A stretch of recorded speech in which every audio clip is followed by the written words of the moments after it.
ධම්මික. ධම්මික. ධම්මික. ධම්මික. ධම්මික. ධම්මික. ධම්මික. ටෙස්ටමනි එක. වාගේ නම් මොකද්ද? ප්‍රියදර්ශනී ප්‍රණාම. මේ පැත්ත. හරි. මේ යාඥා කරන්න ඉස්සෙල්ලා මෙයාට තිබුණු අසනීප මොනවද? පිළිදෙල. ඔව් මොන වගේ තත්ත්වෙන්ද හිටියේ? හිටිය ඇත්තටම කාලේ යන්න බැරි හිටියේ. කකුල් දෙක නැමුණා. ඔව්. මොකද්ද ලෙඩේ? අංශභාගයට. අංශභාග. ඊට පස්සේ මෙයාගේ ලොකු ගෙඩියක් ඔපරේෂන් කරලා දැන් අවුරුදු 4කට උඩදී. ඔව්. ඒක ඔපරේෂන් කරාට පස්සේ මෙයාට අපි උස්නා සම්බන්ධ ડોක්ටර් කෙනෙක් ඇල්ලුවා. එයා කිව්වේ මෙයාගේ මොලේ ඉන්නෙන්ද කුඩා වෙලා කියලා තියෙනවා. රයිට්. ඊට පස්සේ ඒකට බෙහෙත් දුන්නා. දැන් බෙහෙත් දුන්නා පිට් එක හැදිනවා. ඔව්. දැන් මම අහන්නේ අපි දැන් තමයි ලෙඩ.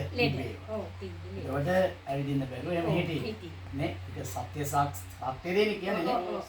යාස්නා කරාට පස්සේ මෙයාට තියෙන සුවයන් මොනවද සෝයා කියලා. කියන්නේ දෙයයන් දීගෙන දැන් ඇත්තටම බත් ටික අල්ලන් කනවා. තමන්ගේ වැඩ ටික කරගන්න.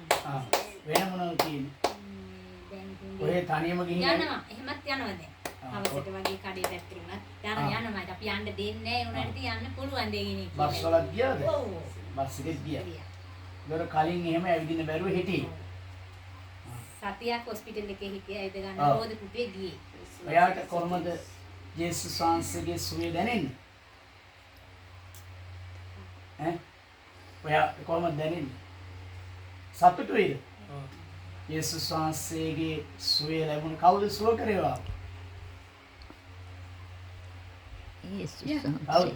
යේසුස් වහන්සේ. යේසුස් වහන්සේගේ ආත්මා කරම යේසුස් වහන්සේ තමයි සුවය. සන්තෝෂයිද? ආමේන්. හalleluya.